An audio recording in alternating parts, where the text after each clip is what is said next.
ವಿದ್ಯಾರ್ಥಿಗಳೇ, ಅರ್ಜುಮಂದ್ ಆರಾದ ನಾನು ಶ್ರೀ ಸಿದ್ದೇಶ್ವರ ಪ್ರೌಢಶಾಲೆಯಲ್ಲಿ ವಿಜ್ಞಾನ ಶಿಕ್ಷಕಿಯಾಗಿ ಕಾರ್ಯನಿರ್ವಹಿಸ್ತಿದ್ದೀನಿ. ಇಂದು ನಾನು ಅಧ್ಯಾಯ 6 9ನೇ ತರಗತಿಯ ಅಂಗಾಂಶಗಳು ಎಂಬ ಘಟಕವನ್ನು ಅಧ್ಯಯನ ಮಾಡ್ತೀನಿ. ವಿದ್ಯಾರ್ಥಿಗಳೇ, ಜೀವಿ ಹೇಗಾಗಿದೆ ಅಂತ ನಿಮಗೆ ಗೊತ್ತು. ಅಂದರೆ ಜೀವಿಯ ಪ್ರಮುಖ ಘಟಕ ಯಾವುದು, ಜೀವಿ ಹೇಗಾಗಿದೆ, ಅದರ ಮೂಲ ಘಟಕ ಯಾವುದಪ್ಪ ಅಂದರೆ ಜೀವಕೋಶ. ಏನು ಜೀವಕೋಶ ಅಂದರೆ ಜೀವಿಯ ರಚನಾತ್ಮಕ ಹಾಗೂ ಕಾರ್ಯನಿರ್ವಾಹಕ ಘಟಕ ಅಂತ ಹೇಳ್ತೇವೆ. ಹೀಗೆ ಏಕಕೋಶ ಜೀವಿ ಆಗಿರ್ಬೋದು, ಬಹುಕೋಶ ಜೀವಿಗಳು, ಒಟ್ಟು ಜೀವಕೋಶಗಳಿಂದ ಆಗಿರ್ತದೆ. ಈ ರೀತಿ ಜೀವಕೋಶಗಳು ಜೊತೆ ಆದರೆ ಒಟ್ಟುಗೂಡಿಸಿದರೆ ಏನಾಗ್ತದೆ, ಅಲ್ಲಿ ಅಂಗಾಂಶ ಆಗುತ್ತೆ. ಆ ಅಂಗಾಂಶಗಳು ಒಂದೇ ರೀತಿಯಾಗಿರ್ಬೋದು ಅಥವಾ ಬೇರೆ ಬೇರೆ ಥರದ್ದು ಆಗಿರ್ಬೋದು. ಈಗ ಅಂಗಾಂಶಗಳು ಅಂದರೆ ಏನು ಅನ್ನೋದನ್ನು ನಮಗೆ ಮೊದಲು ಗೊತ್ತಿರಬೇಕು. ಏನು ಅಂಗಾಂಶ ಅಂದರೆ ಒಂದೇ ರೀತಿ ರಚನೆ ಮತ್ತು ಒಂದೇ ನಿರ್ದಿಷ್ಟ ಕಾರ್ಯವನ್ನು ಪೂರೈಸಲಿಕ್ಕೆ ಅವು ಏನು ಮಾಡ್ತೇವೆ, ಒಟ್ಟಿಗೆ ಕೆಲಸ ಮಾಡ್ತಾ ಇರ್ತವೆ. ಅಂಥ ಒಂದು ಜೀವಕೋಶಗಳ ಗುಂಪಿಗೆ ನಾವೇನಂತೀವಿ, ಅಂಗಾಂಶ ಅಂತ ಹೇಳ್ತೇವೆ. ಇಲ್ಲಿ ಸಸ್ಯ ಆಗಿರ್ಬೋದು, ಪ್ರಾಣಿಗಳಾಗಿರ್ಬೋದು, ಎರಡೂ ಕೂಡ ಜೀವಕೋಶಗಳಿಂದನೇ ಆಗಿರೋದು ಅಥವಾ ಅಂಗಾಂಶಗಳಿಂದ ಆಗಿದೆ.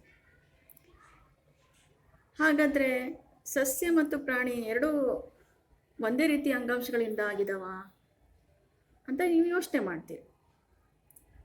ಅದರಲ್ಲಿ ಏನಾದರೂ ವ್ಯತ್ಯಾಸ ಇದಾವ ನೋಡಿ. ಸಸ್ಯಗಳು ಅಚಲ ಅಥವಾ ಸ್ಥಿರ, ನಿಮಗೆಲ್ಲರಿಗೂ ಗೊತ್ತು. ಅಂದರೆ ಅವು ಚಲಿಸೋದಿಲ್ಲ.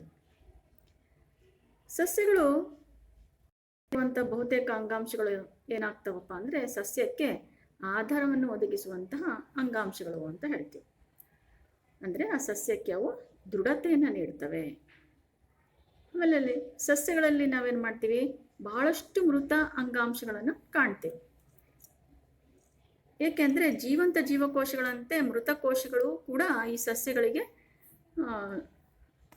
ಯಾಂತ್ರಿಕ ದೃಢತೆಯನ್ನು ಅವು ನೀಡ್ತಾ ಇರ್ತವೆ. ಹಾಗಾಗಿ ಆಮೇಲೆ ಅವಕ್ಕೇನು ನಿರ್ವಹಣೆ ಬೇಕಾಗಿರಲ್ಲ, ಕಡಿಮೆ ನಿರ್ವಹಣೆಯಲ್ಲಿ ಅವು ಸಾಕಾಗುತ್ತೆ. ಆದರೆ ಪ್ರಾಣಿ ಅಂಗಾಂಶಗಳಿಗೆ ಬಂದರೆ ಪ್ರಾಣಿಗಳು ಆಹಾರ, ಸಂಗಾತಿ ಮತ್ತು ಆಶ್ರಯಕ್ಕೋಸ್ಕರ ಎಲ್ಲ ಕಡೆಗೆ ಚಲಿಸ್ತಾ ಇರ್ತವೆ. ಸಸ್ಯಗಳಿಗೆ ಹೋಲಿಸಿದರೆ ಅವು ಹೆಚ್ಚು ಶಕ್ತಿಯನ್ನು ಬಳಸ್ಕೊಳ್ತಾವೆ. ಅವು ಬಹುತೇಕ ಜೀವಂತ ಅಂಗಾಂಶಗಳನ್ನು ಹೊಂದಿದ್ದಾವೆ. ಸಸ್ಯಕ್ಕೆ ಕಂಪೇರ್ ಮಾಡಿದ್ರೆ ಪ್ರಾಣಿಗಳಲ್ಲಿ ಜಾಸ್ತಿ ಇದ್ದಾವೆ, ಹೆಚ್ಚಿದ್ದಾವೆ. ಜೀವಂತ ಜೀವಕೋಶಗಳು ಹೆಚ್ಚಿಗೆ ಇದ್ದಾವೆ. ಆಮೇಲೆ ಪ್ರಾಣಿಗಳು ಮತ್ತು ಸಸ್ಯಗಳ ನಡುವೆ ಇನ್ನೊಂದು ವ್ಯತ್ಯಾಸ ಇದೆ. ಏನಪ್ಪ ಅದು ಅಂತ ಹೇಳಿದ್ರೆ, ಬೆಳವಣಿಗೆಯ ರೀತಿ. ಸಸ್ಯಗಳಲ್ಲಿ ಬೆಳವಣಿಗೆಯ ರೀತಿ ಕೆಲವು ಭಾಗಗಳಿಗೆ ಮಾತ್ರ ಸೀಮಿತ ಆಗಿದೆ.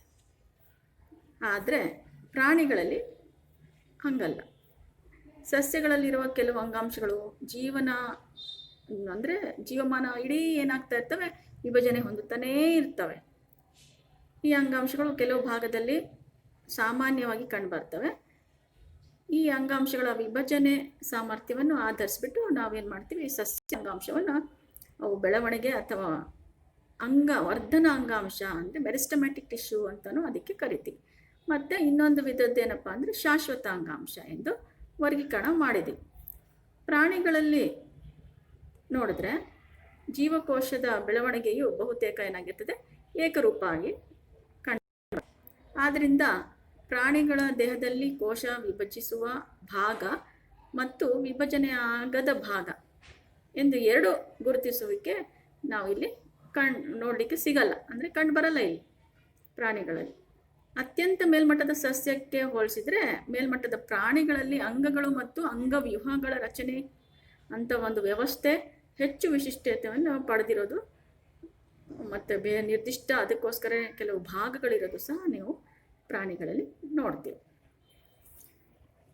ಈಗ ಇಷ್ಟೊತ್ತು ಅಂಗಾಂಶ ಅಂದರೆ ಏನು ಅಂತ ನಾನು ಹೇಳಿದೆ. ಹೇಳ್ತೀರಾ ಈಗ ಅಂಗಾಂಶ ಅಂದರೆ ಏನು ಅಂತ? ಹೌದು ಮಕ್ಕಳು, ಒಂದೇ ರೀತಿ ರಚನೆ ಮತ್ತು ಒಂದೇ ನಿರ್ದಿಷ್ಟ ಕಾರ್ಯವನ್ನು ಮಾಡುವಂಥ ಜೀವಕೋಶಗಳ ಗುಂಪು ಅಂಥದಕ್ಕೆ ಅಂಗಾಂಶ ಅಂತ ಕರಿತೀವಿ. ಬಹುಕೋಶ ಜೀವಿಗಳಲ್ಲಿ ಅಂಗಾಂಶಗಳು ಏನು, ಹಾಗಾದರೆ ಏನು ಕೆಲಸ ಮಾಡುತ್ತದು? ಮೂಲಭೂತ ಕ್ರಿಯೆಗಳಾಗಿರುವಂಥ ಅಂದರೆ ಚಲನೆ ಆಗಿರ್ಬೋದು, ಆಹಾರ, ಉಸಿರಾಟ ಅಂದರೆ ಅನಿಲಗಳ ಸೇವನೆ ಮಾಡೋದಾಗಿರ್ಬೋದು, ಮತ್ತು ವಿಸರ್ಜನೆ ಕ್ರಿಯೆ ಆಗಿರ್ಬೋದು. ಹೀಗೆ ಬಹುಕೋಶೀಯ ಜೀವಿಗಳಲ್ಲಿ ಲಕ್ಷಾಂತರ ಜೀವಕೋಶಗಳು ಸೇರಿಕೊಂಡು ಇವೆಲ್ಲ ಜೈವಿಕ ಕ್ರಿಯೆಗಳನ್ನು ನಿರ್ವಹಣೆ ಮಾಡ್ತವೆ. ಇವುಗಳಲ್ಲಿ ಬಹುತೇಕ ಜೀವಕೋಶಗಳು ತಮ್ಮ ಕ್ರಿಯೆಯನ್ನು ನಿರ್ವಹಿಸಲಿಕ್ಕೆ ಪಡೆದಿದೆ. ವಿಶಿಷ್ಟ ಕ್ರಿಯೆಗಳನ್ನು ವಿಭಿನ್ನ ಜೀವಕೋಶಗಳ ಗುಂಪು ಅದರಲ್ಲಿ ನಿರ್ವಹಣೆ ಮಾಡ್ತಾವೆ. ಆಮೇಲೆ ಜೀವಕೋಶಗಳು ಒಂದು ನಿರ್ದಿಷ್ಟ ಕ್ರಿಯೆಯನ್ನು ಮಾತ್ರ ನಿರ್ವಹಿಸಬಲ್ಲಿಕ್ಕೆ ಸಾಧ್ಯ ಆಗಿರುವಂಥ ಕಾರ್ಯವನ್ನು ಬಹು ಸಮರ್ಥವಾಗಿ ಅವು ಮಾಡ್ತಾವೆ.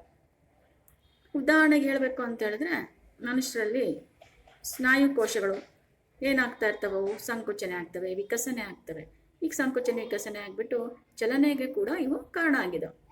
ಆಮೇಲೆ ನರಕೋಶ ಇದ್ದಾವೆ ನಮ್ಮ ದೇಹದಲ್ಲಿ, ಅವೇನು ಮಾಡ್ತವೆ, ಸಂದೇಶವನ್ನು ಒಂದು ಕಡೆಯಿಂದ ದೇಹದ ಒಂದು ಭಾಗದಿಂದ ಇನ್ನೊಂದು ಕಡೆಗೆ ಸಂದೇಶವನ್ನು ಒಯ್ತವೆ.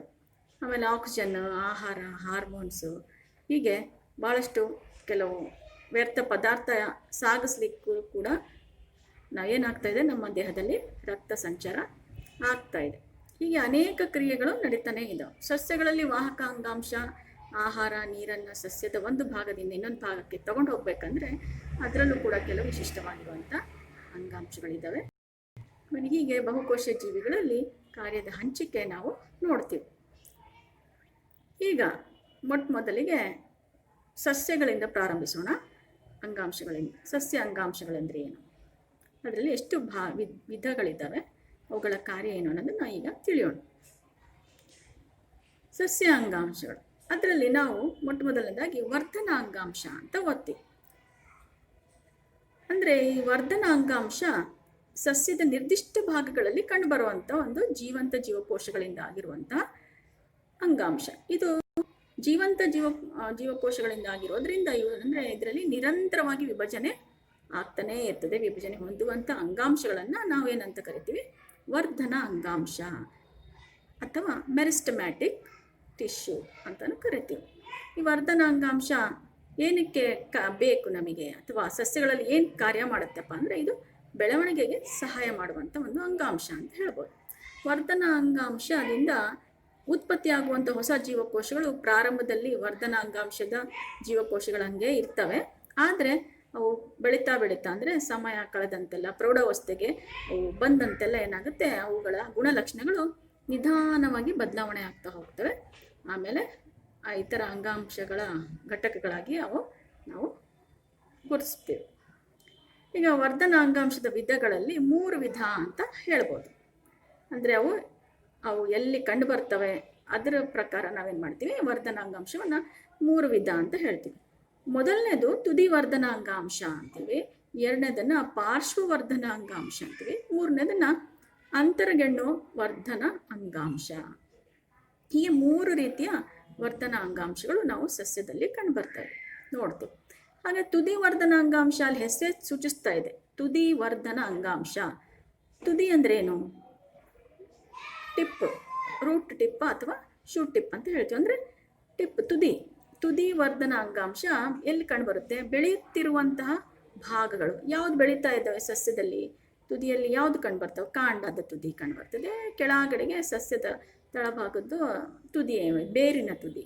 ಹೀಗೆ ಕಾಂಡದ ತುದಿ ಮತ್ತು ಬೇರುಗಳ ತುದಿಗಳಲ್ಲಿ ಈ ಅಂಗಾಂಶ ಕಂಡುಬರ್ತದೆ. ಅದಕ್ಕೋಸ್ಕರ ಅದನ್ನು ನಾವು ತುದಿ ವರ್ಧನ ಅಂಗಾಂಶ, ಇದು ಯಾವಾಗಲೂ ಬೆಳೀತಾನೆ ಇರ್ತದೆ, ಅದಕ್ಕೆ ವರ್ಧನ ಅಂಗಾಂಶ. ಹಾಗಾದರೆ ಈ ತುದಿ ವರ್ಧನ ಅಂಗಾಂಶ ಏನು ಕೆಲಸ ಮಾಡುತ್ತೆ, ಏನು ಕಾರ್ಯ ಅದರದ್ದು, ಏನಪ್ಪ ಕಾರ್ಯ ಅಂದರೆ ಅದು ಈ ತುದಿ ವರ್ಧನ ಅಂಗಾಂಶ ಸಸ್ಯದ ಉದ್ದವನ್ನು ಹೆಚ್ಚಿಸಲಿಕ್ಕೆ, ಎತ್ತರವನ್ನು ಹೆಚ್ಚಿಸಲಿಕ್ಕೆ ಕಾರಣ ಆಗಿರುವಂಥ ಒಂದು ಅಂಗಾಂಶ. ಆಮೇಲೆ ಇನ್ನೊಂದು ವರ್ಧನ ಅಂಗಾಂಶ ಯಾವುದಪ್ಪ, ಎರಡನೇದು ಅಂದರೆ ಪಾರ್ಶ್ವವರ್ಧನ ಅಂಗಾಂಶ. ಈ ಪಾರ್ಶ್ವವರ್ಧನ ಅಂಗಾಂಶ ಎಲ್ಲಿ ಕಂಡುಬರುತ್ತೆ, ಕಾಂಡ ಮತ್ತು ಬೇರುಗಳ ಸುತ್ತಳತೆ ಭಾಗಗಳಲ್ಲಿ ಕಂಡುಬರ್ತದೆ. ಸುತ್ತಳತೆ ಇರ್ತಲ್ಲ ರೌಂಡ್, ಆ ಸುತ್ತಳತೆ ಭಾಗದಲ್ಲಿ ಕಂಡುಬರ್ತದೆ. ಏನು ಕಾರ್ಯ ಮಾಡುತ್ತೆ ಹಾಗಾದ್ರೆ, ರೌಂಡ್ ಸುತ್ತಲೂ ಇರುವಂಥದ್ದು ಇದು ಏನು ಮಾಡುತ್ತೆ, ಕಾಂಡದ ಸುತ್ತಳತೆಯನ್ನು ಅಂದರೆ ಗರ್ತನ್ನು, ಸುತ್ತಳತೆಯನ್ನು ಹೆಚ್ಚಳ ಮಾಡಲಿಕ್ಕೋಸ್ಕರ ಇದು ಸಹಾಯಕ ಆಗಿದೆ. ಅದನ್ನು ನಾವು ಪಾರ್ಶ್ವವರ್ಧನ ಅಂಗಾಂಶ ಅಂತ ಹೇಳ್ತೀವಿ. ಮೂರನೇದು ಅಂತರ್ಗೆಣ್ಣು ವರ್ಧನ ಅಂಗಾಂಶ. ಅಂತರ್ಗೆಣ್ಣು ವರ್ಧನ ಅಂಗಾಂಶ ಇದು ಎಲೆಗಳ ಬುಡಭಾಗದಲ್ಲಿ ಅಥವಾ ರೆಂಬೆ ಅಂತರ್ಗೆಣ್ಣು ಅಂತಲೂ ಕರಿತೀವಿ, ಅಂಥ ಭಾಗಗಳಲ್ಲಿ ಕಂಡುಬರ್ತದೆ. ಎಲೆ ಬುಡಭಾಗ ಮತ್ತು ಎಲೆ ಭಾಗಗಳಲ್ಲಿ ಅಂತರ್ಗೆಣ್ಣು ವರ್ಧನಾಂಗಾಂಶ ಏನು ಮಾಡುತ್ತಿದ್ದು ಅಲ್ಲಿ ಚೆನ್ನಾಗಿ ಬೆಳೀಲಿಕ್ಕೆ ಸಹಾಯ ಮಾಡುತ್ತೆ ಸಸ್ಯಗಳು. ಇಲ್ಲಿ ಚಿತ್ರದಲ್ಲಿ ನೀವು ನೋಡ್ತೀರಿ, ನೋಡಿ ಚಿತ್ರಗಳು ಕಾಣ್ತಾ ಇದೆ. ಸಸ್ಯ ದೇಹದಲ್ಲಿ ವರ್ಧನಾಂಗಾಂಶ ಹೇಗೆ ನೆಲೆಸಿರ್ತವೆ ಅನ್ನೋದನ್ನು. ಮೊದಲನೇದು ಇಲ್ಲಿ ನೋಡಿ 3 ಕಾಣ್ತಾ ಇದ್ದಾವೆ. ಪಾರ್ಶ್ವವರ್ಧನಾಂಗಾಂಶ, ಹಾಗೆಯೇ ತುದಿ ವರ್ಧನಾಂಗಾಂಶ, ಆಮೇಲೆ ಅಂತರ್ಗೆಣ್ಣು. ಅಂತರ್ಗೆಣ್ಣು ಅನ್ನೋದು ನೋಡಿಲಿ ಏನೋ ಒಂದು ಸ್ವಲ್ಪ ಗಂಟು ಇರ್ತದಲ್ಲ, ಆ ದಪ್ಪ ಇರ್ತದೆ ಆ ಭಾಗಗಳು. ಒಂದು ಸ್ವಲ್ಪ ಆ ಭಾಗದಿಂದ ಬ್ರಾಂಚಸ್ ಅಥವಾ ರೆಂಬೆ ಕೊಂಬೆಗಳು ಕೂಡ ಹೆಚ್ಚಾಗಿ ಬೆಳೆಯುವಂಥ ಜಾಗಗಳು. ಅಂಥ ಜಾಗಗಳಲ್ಲಿ ಈ ಅಂತರ್ಗೆಣ್ಣು ಅಂಗಾಂಶ ಕಂಡು ಬರ್ತಾ ಇದೆ. ಇಲ್ಲಿ ನೋಡಿ, ಇದೆಲ್ಲ ಸಹ ಇಲ್ಲಿ ಕೆಂಪು ಭಾಗ ತೋರಿಸಿದೆ ನೋಡಿ, ಕೆಂಪು ಹಳದಿ ಕೆಂಪು ಕಾಣ್ತಾ ಇದೆಯಲ್ಲ, ಈ ಕೆಂಪು ಭಾಗನೇ ನಾವು ಏನಂತ ಕರಿತಿದ್ವಿ, ಅಂತರ್ಗೆಣ್ಣು ವರ್ಧನಾಂಗಾಂಶ. ಇಲ್ಲಿಂದ ಬ್ರಾಂಚ್ ರೆಂಬೆ ಕೊಂಬೆಗಳು ಹೆಚ್ಚಾಗಿ ಬೆಳೀಲಿಕ್ಕೆ ಸಹಾಯಕ ಆಗುವಂಥ ಅಂಗಾಂಶ ಇದು. ಇಲ್ಲಿಂದ ಬೆಳೀತಾವೆ, ನೋಡಿದ್ರಲ್ಲ. ಇಷ್ಟು ನಾವು ನೋಡಿದ್ದು ಸರಳವಾದಂಥ ಅಂಗಾಂಶ. ಇನ್ನೊಂದು ಈ ಕಡೆಗೆ ಅಂದರೆ ಇದು ವರ್ಧನಾಂಗಾಂಶದ ಬಗ್ಗೆ ಓದಿ. ಈಗ ಶಾಶ್ವತ ಅಂಗಾಂಶ ಅಂದರೆ ಏನು ಅನ್ನೋದನ್ನು ಓದೋಣ. ಶಾಶ್ವತ ಅಂಗಾಂಶ ಅಂತೇಳಿದ್ರೆ ವರ್ಧನಾಂಗಾಂಶ ಪ್ರೌಢತೆಯನ್ನು ಗಳಿಸ್ಕೊಳ್ತಾ ಹೋಗ್ತಾವೆ. ಈಗಾಗಲೇ ಓದಿದ್ವಲ್ಲ ತುದಿ ವರ್ಧನ ಅಂಥ ಅಂಗಾಂಶಗಳು ಅವೇನಾಗ್ತವೆ, ಸಮಯ ಕಳೆದಂತೆಲ್ಲ ಪ್ರೌಢಾವಸ್ಥೆಗೆ ತಲುಪ್ತಾ ಹೋಗ್ತವೆ. ಆಗ ಏನಾಗುತ್ತೆ, ತಮ್ಮ ಕೋಶ ವಿಭಜನೆ ಸಾಮರ್ಥ್ಯವನ್ನು ನಾವು ಕಳ್ಕೊಳ್ತಾ ಹೋಗ್ತವೆ. ಅದರ ಪರಿಣಾಮವಾಗಿ ಕೆಲವು ಏನಾಗ್ತವೆ, ಪರ್ಮನೆಂಟ್ ಆಗಿ ಅಥವಾ ಶಾಶ್ವತ ಅಂಗಾಂಶಗಳಾಗಿ ರೂಪುಗೊಳ್ತಾವೆ. ವರ್ಧನ ಅಂಗಾಂಶ ಪ್ರೌಢತೆಯನ್ನು ಗಳಿಸ್ಕೊಂಡು ಕೋಶ ವಿಭಜನೆ ಸಾಮರ್ಥ್ಯವನ್ನು ಕಳ್ಕೊಂಡು ಶಾಶ್ವತವಾದ ರೂಪದಲ್ಲಿ, ಅಂದರೆ ಅದರ ಗಾತ್ರ ಹಾಗೆ ಇದ್ದಾಗೆ ಇರ್ತದೆ, ನಿರ್ದಿಷ್ಟ ಕಾರ್ಯನಿರ್ವಹಿಸುವಂಥ ಸಾಮರ್ಥ್ಯವನ್ನು ನಾವು ಪಡ್ಕೊಳ್ತವೆ. ಇಂಥ ಒಂದು ವಿಧಾನಕ್ಕೆ ನಾವು ವಿಭೇದೀಕರಣ ಅಂತ ಕರಿತೀವಿ. ವಿಭೇದೀಕರಣ ಅಂತ ಅದು ಕೂಡ ಈ ಶಾಶ್ವತ ಅಂಗಾಂಶದಲ್ಲಿ ನೋಡ್ತೀವಿ.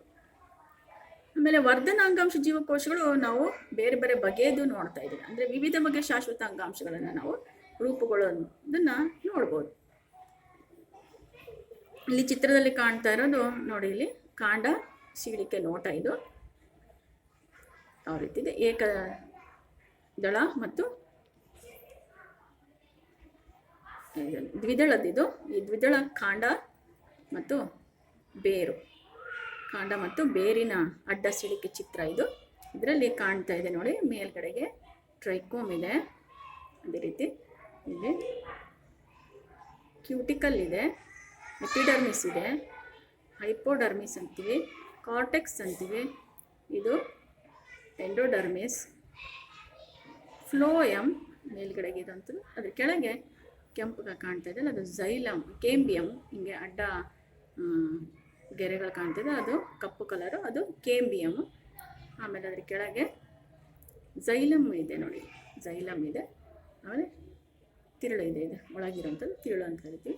ನಾಳಕೂರ್ಚಗಳು ಅಂತಲೂ ಸಹ ನಾವಿಲ್ಲಿ ಹೇಳ್ತಾ ಇದ್ದೀವಿ. ನಾಳಕೂರ್ಚ ಅನ್ನೋದು ಏನಪ್ಪ ಅಂದರೆ ಇದೆ, ಇಲ್ಲಿ ಝೈಲಮ್ ಇದೆ ಈ ಕಡೆಗೆ, ಇಲ್ಲಿ ಫ್ಲೋಯಮ್ ಇದೆ. ಒಂದೇ ಗುಂಪಲ್ಲಿ 2 ಇದ್ದಾವೆ, ಒಂದು ಬಂಡಲಲ್ಲಿ ಇದ್ದಾವೆ ಝೈಲಮ್ ಮತ್ತು ಫ್ಲೋಯಮ್.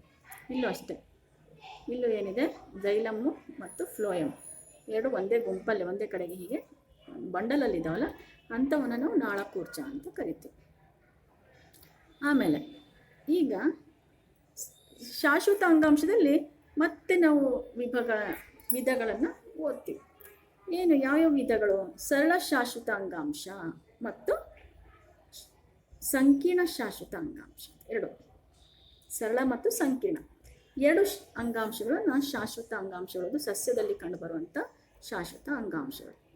ನಿಮಗೆ ಎಕ್ಸಾಮಲ್ಲಿ ಕೇಳ್ತಾರೆ ಮಕ್ಕಳು, ಏನು ಸಸ್ಯಗಳಲ್ಲಿ ಕಂಡುಬರುವಂತಹ ಸರಳ ಶಾಶ್ವತ ಅಂಗಾಂಶಗಳನ್ನು ಹೆಸರಿಸಿ ಅಂತ ಹೇಳಿದ್ರೆ, ಸರಳ ಮತ್ತು ಸಂಕೀರ್ಣ ಶಾಶ್ವತ ಅಂಗಾಂಶಗಳು ಯಾವ್ಯಾವುದು? ಸರಳದಲ್ಲಿ 3 ಮತ್ತೆ ಕಂಡುಬರ್ತವೆ ಮತ್ತು ಸಂಕೀರ್ಣದಲ್ಲಿ 2 ಕಂಡುಬರ್ತವೆ. ಈಗ ಸರಳದ್ದು ಯಾವ್ಯಾವುದು ಅಂತ ಹೇಳ್ಬಿಟ್ಟು ಹೇಳ್ತೀನಿ. ಈ ಸರಳ ಶಾಶ್ವತ ಅಂಗಾಂಶದಲ್ಲಿ 3 ಬಗೆದು ಅಂತ ಹೇಳ್ತೀವಿ. 3 ಬಗೆ ಅಂತ ಹೇಳಿದ್ರೆ, ಒಂದು ಪೇರೆನ್ಕೈಮ ಅಂಗಾಂಶ, ಎರಡನೇದು ಕೊಲನ್ಕೈಮಾ ಅಂಗಾಂಶ, ಮೂರನೇದು ಸ್ಕ್ಲೀರೆನ್ಕೈಮಾ ಅಂಗಾಂಶ. 3 ಬಗೆ ಇದಾವೆ.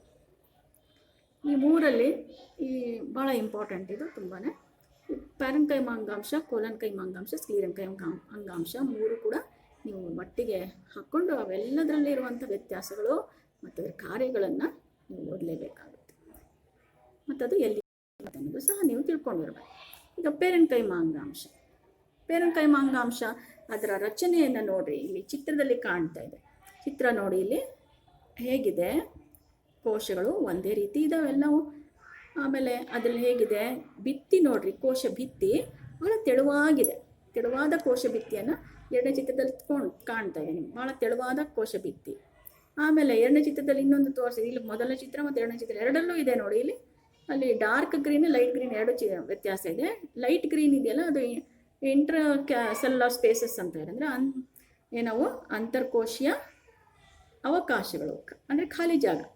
ಅಲ್ಲಿ ಒಂದು ಜೀವಕೋಶ ಇನ್ನೊಂದು ಜೀವಕೋಶದ ಮಧ್ಯದಲ್ಲಿ ಸ್ವಲ್ಪ ಖಾಲಿ ಅವಕಾಶಗಳು ಕಂಡು ಬರ್ತಾ ಇದ್ದಾವೆ. ಪೇರೆನ್ಕೈಮಾ ಅಂಗಾಂಶದ್ದು ಇದು ಒಂದು ವಿಶೇಷವಾದ ಕ್ಯಾರೆಕ್ಟರ್, ಅಂದರೆ ಈ ಒಂದು ಇದನ್ನು ನೆನ್ಪಿಟ್ಕೋಬೇಕು ಕ್ಯಾರೆಕ್ಟರ್ನ. ಅಲ್ಲಿ ನೋಡಿ, ಇಲ್ಲಿ ಅಂತರ್ಕೋಶ ಅವಕಾಶಗಳು ಕಂಡು ಬರ್ತಾ ಇದೆ. ಇದು ಮೊದಲನೇ ಒಂದು ಡಿಸ್ಟಿಂಗ್ವಿಷಿಂಗ್ ಕ್ಯಾರೆಕ್ಟರ್, ಪ್ರಮುಖವಾದಂಥ ಒಂದು ಅಂಗಾಂಶದ್ದು. ಆಮೇಲೆ ಇದರಲ್ಲಿ ಕಪ್ಪು ಕಲರ್ ಕಾಣ್ತಾ ಇದೆಯಲ್ಲ, ಏನದು? ಇವೆಲ್ಲವೂ ಕೂಡ ನ್ಯೂಕ್ಲಿಯಸ್. ಆಮೇಲೆ ಮಧ್ಯದಲ್ಲಿರುವಂಥದ್ದು ಸೈಟೋಪ್ಲಾಸಮ್. ಸೈಟೋಪ್ಲಾಸಮು ನ್ಯೂಕ್ಲಿಯಸ್ ಎರಡೂ ಇದ್ದರೆ ಅವುಗಳನ್ನು ಜೀವಂತ ಕೋಶಗಳು ಅಂತಲೇ ಕರಿತೀವಿ. ಅಂದರೆ ಇವಕ್ಕೆ ಯಾವಾಗಲೂ ವಿಭಜನೆ ಕಾರ್ಯದಲ್ಲಿ ತೊಡಗಿರುವಂಥ ಅಂಗಾಂಶಗಳು. ಹಾಗಾಗಿನೇ ಅದರಲ್ಲಿ ಇದನ್ನೇ ನ್ಯೂಕ್ಲಿಯಸ್ ಮತ್ತು ಸೈಟೋಪ್ಲಾಸಮ್ ಅಥವಾ ಕೋಶ ದ್ರವ್ಯನೂ ಸಹ ಇದೆ. ಆಮೇಲೆ ಕೋಶ ಭಿತ್ತಿ ತೆಳುವಾಗಿದೆ, ಇದು ಭಾಳ ಇಂಪಾರ್ಟೆಂಟ್. ಇದರಲ್ಲಿ ಇಲ್ಲಿ ನೋಡಿ, ಅಡ್ಡ ಸೀಳಿಕೆ, ಉದ್ದ ಸೀಳಿಕೆ ಎಲ್ಲ ಚಿತ್ರಗಳು ಸಹ ಇಲ್ಲಿದ್ದಾವೆ, ನೋಡ್ಕೊಳ್ಳಿ, ಕಾಣಿಸ್ತಿದೆ. ಆಮೇಲೆ ಇನ್ನೊಂದು ಪ್ರಮುಖವಾಗಿರುವಂಥ ಅಂಶ, ಎಷ್ಟು ಗ್ರೀನಿಶ್ ಆಗಿ ಹಸಿರಾಗಿ ಕಾಣ್ತಾ ಇದೆ ಅಲ್ವಾ? ಹಾಗಾಗಿ ಇದರಲ್ಲಿ ಇಂಪಾರ್ಟೆಂಟ್ ಚುಕ್ಕಿ ಚುಕ್ಕಿ ಆಗಿರುವಂಥ ಹಸಿರು ಕಲರ್ ಪಾರ್ಟ್ಸ್ ಕೂಡ ಇದರಲ್ಲಿ ಕಾಣಿಸ್ತಾ ಇದೆ. ಏನವು ಅಂತ ಹೇಳಿದ್ರೆ ಕ್ಲೋರೋಪ್ಲಾಸ್ಟ್ಗಳು. ಏನವು ಅದು ಅಂದರೆ ಕ್ಲೋರೋಪ್ಲಾಸ್ಟ್ ಇದೆ. ಅಂದರೆ ಈ ಕ್ಲೋರೋಪ್ಲಾಸ್ಟ್ ಎಲ್ಲಿದೆ? ಹಸಿರಾಗಿರ್ತದೆ. ಆಮೇಲೆ ಇದು ಹಸಿರಾಗಿರೋದ್ರಿಂದ ಮತ್ತಿನ್ನೊಂದು ಏನಪ್ಪ, ಕಾರ್ಯ ಅಂತೂ ಭಾಳ ಚೆನ್ನಾಗಿ ಗೊತ್ತಿರ್ತದೆ. ಕ್ಲೋರೋಪ್ಲಾಸ್ಟ್ ಇದೆ ಅಂತ ಹೇಳಿದ ತಕ್ಷಣ ಏನದು? ಫೋಟೋಸಿಂಥೆಸಿಸ್, ಅದು ದ್ಯುತಿ ಸಂಶ್ಲೇಷಣೆ ಕಾರ್ಯದಲ್ಲಿ ಅವು ತೊಡಗ್ತಾವೆ. ಹೀಗೆ ನೋಡಿ, ಇಲ್ಲಿ ಪ್ಯಾರೆನ್ಕೈಮಾ ಅಂಗಾಂಶ, ಇಲ್ಲಿ ಕೆಲವು ಪದರಗಳಲ್ಲಿರುವಂಥ ಜೀವಕೋಶಗಳು ಮೂಲ ಜೋಡಣೆ ಅಂಗಾಂಶವನ್ನು ರೂಪಿಸುವ ಸರಳ ಶಾಶ್ವತ ಅಂಗಾಂಶವಾಗಿ ನಾವು ಪ್ಯಾರೆನ್ಕೈಮಾ ಅಂತ ಕರಿತೀವಿ. ಈ ಪ್ಯಾರೆನ್ಕೈಮಾ ಅಂಗಾಂಶ ಯಾವುದೇ ವಿಶೇಷತೆ ಇಲ್ಲ ಅಷ್ಟೊಂದು. ಅಂದರೆ ಏನಿದೆ? ಸರಳವಾಗಿದೆ, ತುಂಬಾ ತೆಳುವಾದ ಕೋಶಭಿತ್ತಿ ಇದೆ. ಆಮೇಲೆ ಪ್ಯಾರೆನ್ಕೈಮಾ ಅಂಗಾಂಶದಲ್ಲಿ ಜೀವಕೋಶಗಳು ನ್ಯೂಕ್ಲಿಯಸ್ ಮತ್ತು ಕೋಶ ದ್ರವ್ಯ ಇರೋದ್ರಿಂದ ಅದನ್ನು ಜೀವಂತ ಜೀವಕೋಶಗಳು ಆಗಿವೆ ಅಂತ ಹೇಳ್ತೀವಿ. ಆಮೇಲೆ ಅದರಲ್ಲಿ ಅಂತರ ಅವಕಾಶಗಳು, ಒಂದು ಜೀವಕೋಶ ಇನ್ನೊಂದು ಜೀವಕೋಶದಲ್ಲಿ ಸರಳವಾಗಿ ಜೋಡಣೆ ಆಗಿದೆ, ಸಡಿಲವಾಗಿ ಜೋಡಣೆ ಆಗಿದ್ದಾವೆ, ಅದರ ಮಧ್ಯೆ ಖಾಲಿ ಅವಕಾಶಗಳು ಕಂಡು ಬರ್ತವೆ. ಅದನ್ನೇ ಅಂತರ್ಕೋಶ ಅವಕಾಶ ಅಂತ ಕರಿತಾ ಇದ್ದೀವಿ. ಅದಿದೆ. ಮತ್ತಿನ್ನೇನಿದೆ ಈ ಪ್ಯಾರೆನ್ಕೈಮಾದಲ್ಲಿ? ಆಮೇಲೆ ಕ್ಲೋರೋಪ್ಲಾಸ್ಟ್ ಕೂಡ ಇದೆ. ಇಷ್ಟು ಅಂಶಗಳು ನಿಮಗೆ ನೆನಪಿರಬೇಕು. ಪ್ಯಾರೆನ್ಕೈಮಾ ಅಂತ ಹೇಳಿದ ತಕ್ಷಣ ಇಷ್ಟ ಅಂಶ ನೆನಪಿರ್ತದೆ. ಯಾವುದು ಹೇಳ್ತಿರಲ್ಲ? ಅಂಗಾಂಶ ಹೇಗಿದೆ? ಸರಳವಾಗಿ ಸಡಿಲವಾಗಿ ಜೋಡಣೆ ಆಗಿದೆ, ಅವುಗಳ ನಡುವೆ ಅಂತರ್ಕೋಶೀಯ ಅವಕಾಶಗಳು ಕಂಡು ಬರ್ತವೆ. ಆಮೇಲೆ ತೆಳುವಾದ ಕೋಶ ಭಿತ್ತಿ ಹೊಂದಿದೆ.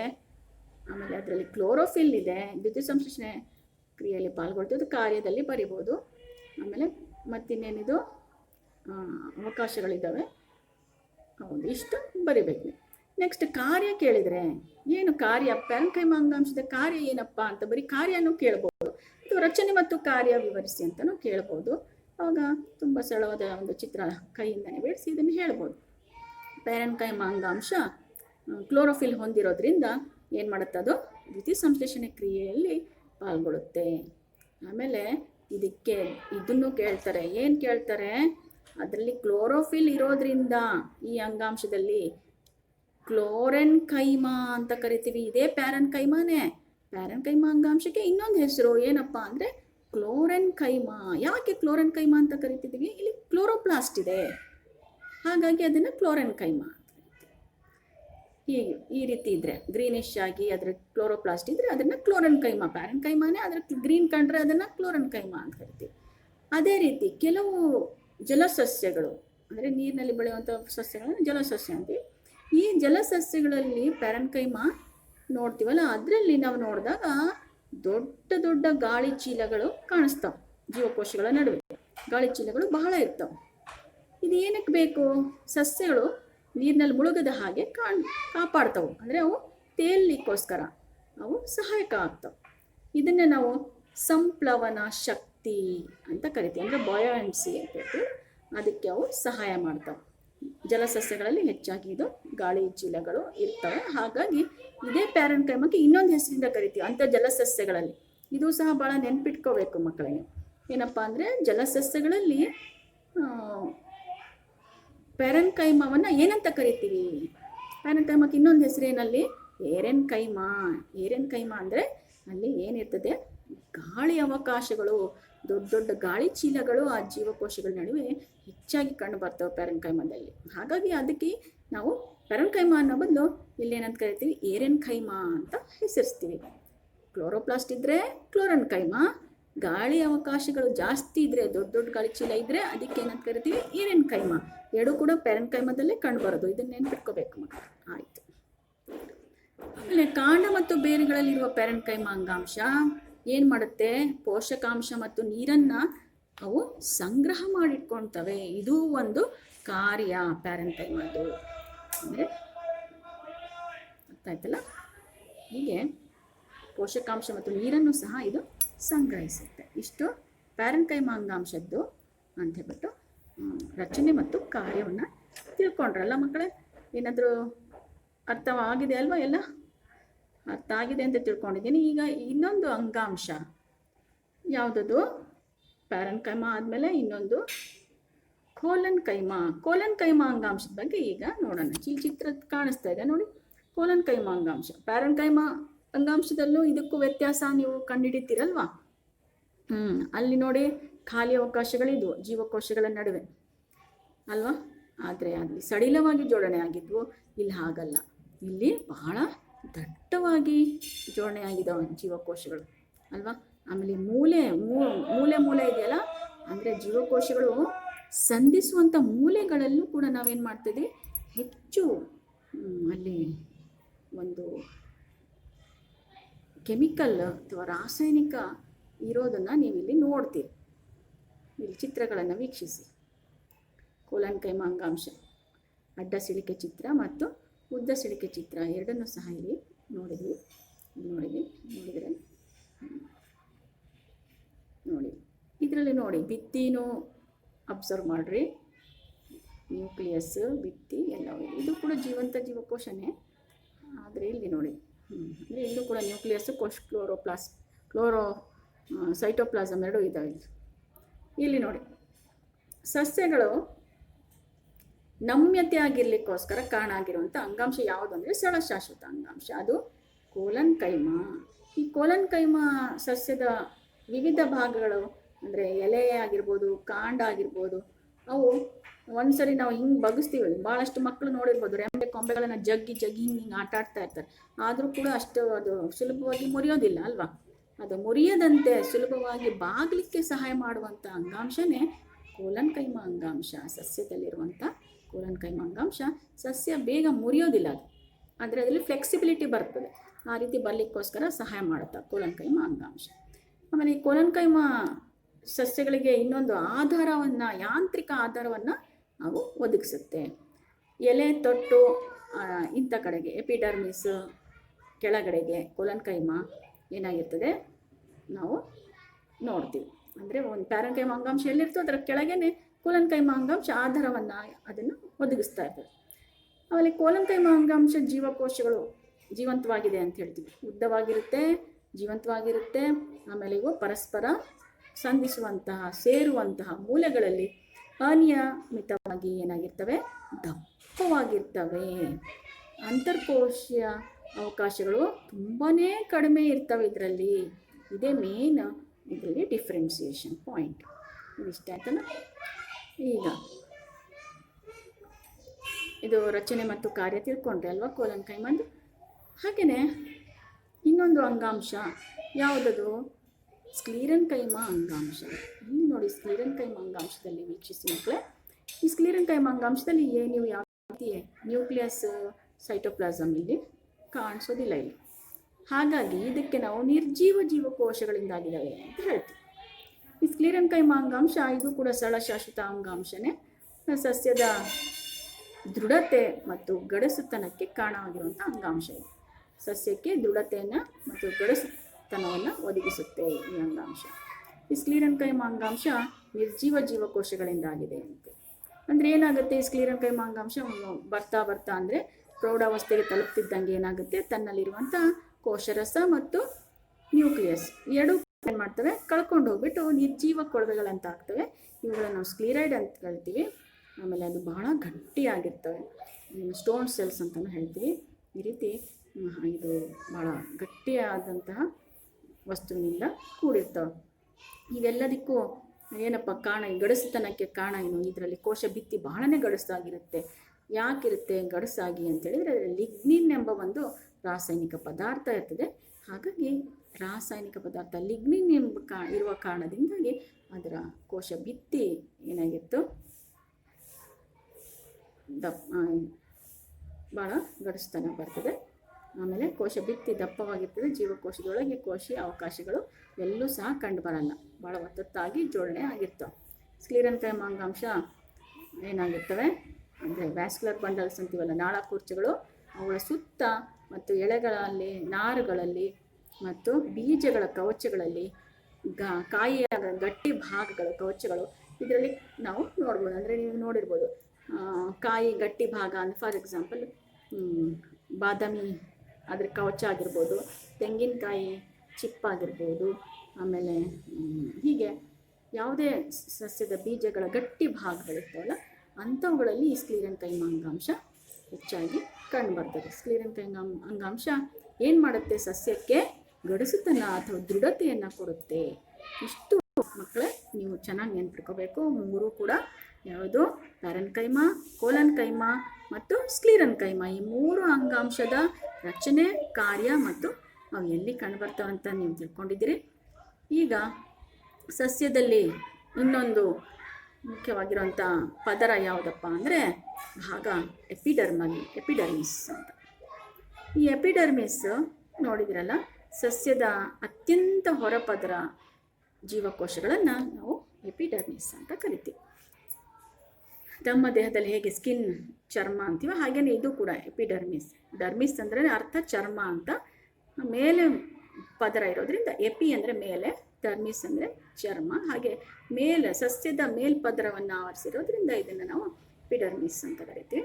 ಸಸ್ಯದ ಅತ್ಯಂತ ಹೊರಪದರದ ಜೀವಕೋಶಗಳನ್ನೇ ಎಪಿಡರ್ಮಿಸ್ ಅಂತ ಹೇಳ್ತೀವಿ.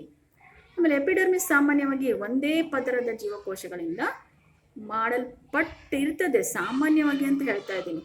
ಆದರೆ ಝೀರೋಫೈಟಿಕ್ ಪ್ಲಾಂಟ್ಸ್ ಅಥವಾ ಶುಷ್ಕ ಪ್ರದೇಶದಲ್ಲಿ, ಆಮೇಲೆ ಇಲ್ಲಿ ಇದರಲ್ಲಿ ನೀರಿಯಮ್ ಅಂತ ಒಂದು ಸಸ್ಯ ಇದೆ, ಅಂಥದ್ರಲ್ಲೆಲ್ಲ ಈ ಎಪಿಡರ್ಮಸ್ ಎರಡು ಪದರ ಇರ್ಬೋದು. ಇನ್ನು ಝೀರೋಫೈಟಿಕ್ ಪ್ಲಾಂಟ್ಸ್ ಅಥವಾ ಶುಷ್ಕ ಪ್ರದೇಶದಲ್ಲಿ ಬೆಳೆಯುವಂಥ ಸಸ್ಯಗಳಲ್ಲಿ ಇನ್ನೂ ಹೆಚ್ಚಿಗೆ ಇರ್ಬೋದು, 2-3 ಪದರಗಳು ಕಾಣ್ತವೆ. ಸಾಮಾನ್ಯವಾಗಿ ಒಂದು ಪದರ, ಹೊರಪದರ ಕಾಣಿಸೋದನ್ನು ನಾವು ನೋಡ್ತೀವಿ ಸಸ್ಯಗಳಲ್ಲಿ. ಎಪಿಡರ್ಮಿಸ್ ಸಾಮಾನ್ಯವಾಗಿ ಒಂದೇ ಪದರದಿಂದ ಮಾಡಲ್ಪಟ್ಟಿರ್ತದೆ ಅಂತ ಹೇಳ್ತೀವಿ ಹೆಚ್ಚುವರಿ ಸಸ್ಯಗಳಲ್ಲಿ. ಒಂದು ಸಸ್ಯದ ಸಂಪೂರ್ಣ ಹೊರ ಮೇಲ್ಮೈ ಅದನ್ನು ಎಪಿಡರ್ಮಿಸ್ ಎಂಬ ಹೊರ ಹೊದಿಕೆಯನ್ನು ಹೊಂದಿರುತ್ತೆ. ಇದು ಸಸ್ಯದ ಎಲ್ಲ ಭಾಗಕ್ಕೆ ಆವರಿಸಿರ್ತದೆ. ಹಾಗಾದ್ರೆ ಏನು ಕಾರ್ಯ ಮಾಡುತ್ತೆ? ನಮ್ಮ ಚರ್ಮ ನಮ್ಗೆ ಏನು ಕಾರ್ಯ ಮಾಡ್ತದೆ ಅಂದರೆ ರಕ್ಷಣೆ ನೀಡ್ತದೆ. ಹಾಗೆಯೇ ಸಸ್ಯದಲ್ಲೂ ಅಷ್ಟೇ ಎಪಿಡರ್ಮಿಸ್ ಏನು ಮಾಡುತ್ತೆ, ಸಸ್ಯಕ್ಕೆ ರಕ್ಷಣೆಯನ್ನು ಒದಗಿಸುತ್ತೆ. ಇದು ರಕ್ಷಣಾತ್ಮಕ ಕಾರ್ಯ ನಿರ್ವಹಿಸಬೇಕಾಗಿರೋದ್ರಿಂದ ಎಪಿಡರ್ಮಲ್ ಅಂಗಾಂಶ ಯಾವುದೇ ಅಂತರ್ಕೋಶೀಯ ಅವಕಾಶಗಳು ಇಲ್ಲದೆ ಉದ್ದನೆಯ ಪದರವನ್ನು ಸಸ್ಯದ ಹೊರಮೇಲ್ಮೈಯಲ್ಲಿ ಉಂಟು ಮಾಡ್ಕೊಳುತ್ತೆ. ಆಮೇಲೆ ಇದು ನೀರನ್ನು ಹೀರ್ಕೊಳ್ಳಿಕ್ಕೆ ಅಂದರೆ ನೀರನ್ನು ಹೀರ್ಕೊಳ್ಳುವ ಕಾರ್ಯವನ್ನು ಪ್ರಧಾನವಾಗಿ ಎಲ್ಲಿಂದ ಮಾಡುತ್ತೆ? ಬೇರಿನಲ್ಲಿರುವಂಥ ಎಪಿಡರ್ಮಲ್ ಜೀವಕೋಶಗಳಿಂದ ನಡೆಸ್ತದೆ. ಅಂದರೆ ಎಪಿಡರ್ಮಲ್ ಅಂಗಾಂಶ not only in stem leaf ಎಲ್ಲದರಲ್ಲೂ ಬೇರಲ್ಲೂ ಸಹ ಕಂಡುಬರ್ತದೆ. ಅಂದರೆ ಎಪಿಡರ್ಮಲ್ ಅಂಗಾಂಶ ಬೇರಿನಲ್ಲಿ ಏನು ಮಾಡ್ತದೆ, ಕೂದಲನೆ ಆ ರೀತಿಯಲ್ಲಿ ಉದ್ದನೆ ರಚನೆಗಳು ಕಂಡುಬರ್ತವೆ. ಅವೇನು ಮಾಡ್ತವೆ, ಭೂಮಿಯಲ್ಲಿ ಇಂದ ಏನು ಮಾಡುತ್ತೆ, ನೀರನ್ನು ಹೀರಲಿಕ್ಕೆ ಮೇಲ್ಮೈ ಪ್ರದೇಶವನ್ನು ಬಹಳಷ್ಟು ಹೆಚ್ಚಿಸ್ತವೆ.